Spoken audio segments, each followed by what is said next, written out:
제21편 다윗의 시.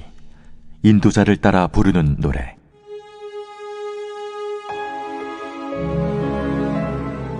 여호와여, 왕이 주의 힘으로 말미암아 기뻐하며 주의 구원으로 말미암아 크게 즐거워하리이다. 그의 마음의 소원을 들어주셨으며 그의 입술의 요구를 거절하지 아니하셨나이다.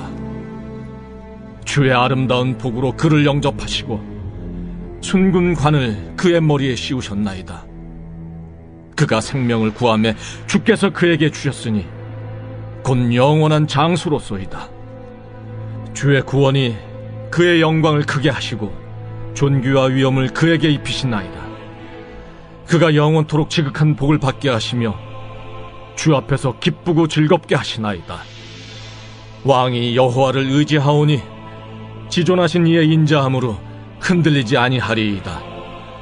왕의 손이 왕의 모든 원수들을 찾아내며 왕의 오른손이 왕을 미워하는 자들을 찾아내리로다. 왕이 노하실 때 그들을 풀무불 같게 할 것이라. 여호와께서 진노하사 그들을 삼키시리니 불이 그들을 소멸하리로다. 왕이 그들의 후손을 땅에서 멸하며 그들의 자손을 사람 중에서 끊으리로다. 비록 그들이 왕을 해하려 하여 음모를 꾸몄으나 이루지 못하도다. 왕이 그들로 돌아서게 하며 그들의 얼굴을 향하여 활시위를 당기리로다. 여호와여, 주의 능력으로 높임을 받으소서. 우리가 주의 권능을 노래하고 찬송하게 하소서.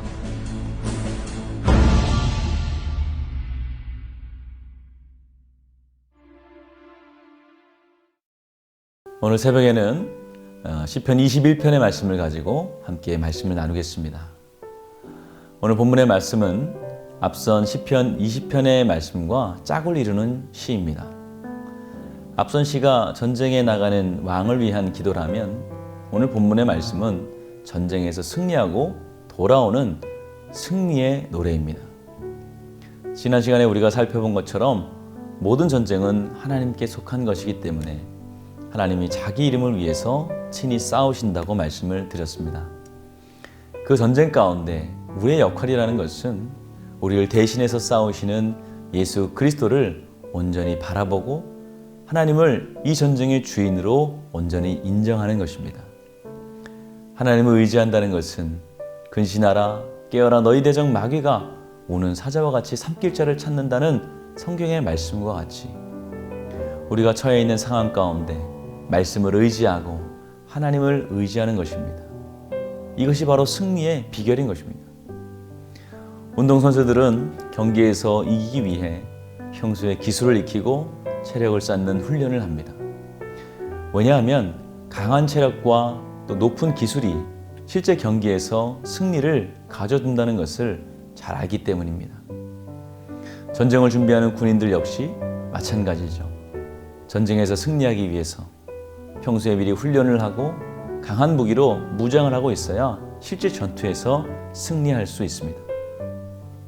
그렇다면 하늘나라의 영원한 소망을 바라보며 달려가는 영적 경주에 임하는 성도들은 최후 승리를 얻기 위해 어떤 것을 준비해야 되겠습니까?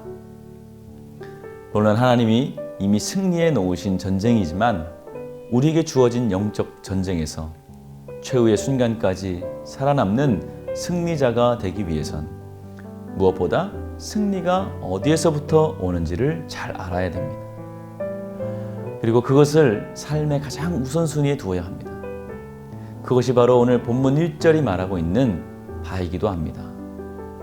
본문 1절을 다시 한번 보면 여호와여 왕이 주의 힘으로 말미암아 기뻐하며 주의 구원으로 말미암아 크게 즐거워하리이다 라고 고백합니다. 성도는 주의 힘과 주의 구원으로 사는 자임을 잊지 말아야 합니다. 그러므로 영적인 전쟁에서 그분의 힘과 구원을 진정으로 기뻐하고 즐거워할 수 있는 성도가 되어야 하는 것입니다. 물론 하나님이 힘과 구원을 싫어할 사람이 어디 있겠습니까? 하지만 그렇지 않다는 것이죠. 믿는 자들 중에도 그분의 힘으로 얻는 구원을 기뻐하고 즐거워하기보다는 내 힘으로 얻는 내 능력으로 얻는 성공과 결과를 더 기뻐하고 즐거워하는 사람들이 있습니다. 왜냐하면 인간은 누구나 하나님을 의지하는 것보다 내가 내 삶의 주인이 되고 하나님이 되기를 더 기뻐하기 때문이죠. 그것이 비록 하나님이라 할지라도 간섭받거나 통제받는 삶보다는 어떤 문제라도 스스로 해결하는 것을 더 기뻐하고 선호합니다. 그 안에서 뿌듯함을 느끼고 자긍심을 느끼는 것이죠.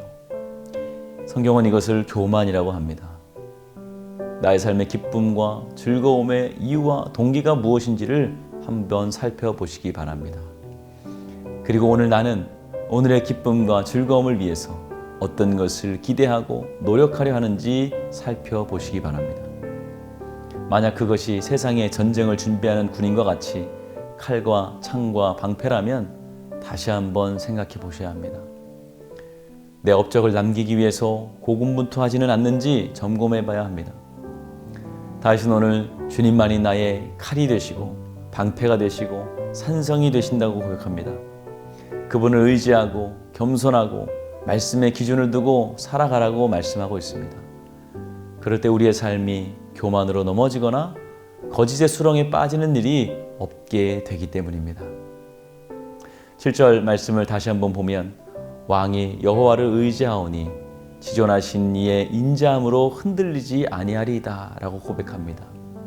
왕의 자리, 권력의 자리는 라는 것은 매일같이 도전받고 공격당하는 불안한 자리입니다. 우리가 잘 아는 것처럼 다윗의 왕이라는 것은 늘 풍전등화와 같은 것이었습니다. 사방의 적들도 모자라서 아들까지 적으로 돌아서는 아픔이 있었던 자리입니다. 그러나 오늘 다윗은 하나님을 의지하는 자는 흔들리지 않겠다라고 고백을 합니다. 수많은 어려움 가운데서도 하나님을 의지하는 것에 흔들리지 않을 수 있었던 이유는 간단합니다. 바로 그는 언제나 주의 힘과 구원으로 말미암아 즐거워하고 기뻐했기 때문입니다. 기쁨과 즐거움의 이유와 근본이 달랐던 것입니다. 사랑하는 성도 여러분, 우리도 때로는 세상에서 혼란을 당하지만 오늘 다윗의 고백과 같이 내 기쁨과 즐거움의 이유와 근원을 오직 하나님께만 두시고 승리하시는 여러분들이 되시기를 주님의 이름으로 축원을 드립니다. 함께 기도하시겠습니다. 귀하신 아버지 하나님, 세상에서 우리가 때로는 혼란을 당하나 주님께서 우리에게 담대하라고 말씀하시니 감사합니다. 주님의 말씀을 붙들고 이 세상을 담대히 살아가는 주의 백성들 되게 하여 주시옵소서. 하나님을 나의 기쁨으로 삼고 주님을 나의 삶의 목적으로 삼을 때에 우리의 모든 삶을 주님께 맡길 때에 하나님께서 우리의 삶을 통하여서 영광 받으시고 특별히 성공하는 삶, 또 천국 가는 귀한 삶 되게 하실 줄 믿습니다. 이 믿음의 경주를 끝까지 완수할 수 있도록 주님 우리와 함께하여 주시며 우리에게 새 힘을 허락하여 주시옵소서. 병중에 있는 환우를 주님께서 기억하여 주시고 그들의 아픈 부위에 예수의 보혈로 안수하여 주셔서 깨끗이 나을 수 있도록 도와주시옵소서. 예수 그리스도의 이름으로 기도하였습니다. 아멘.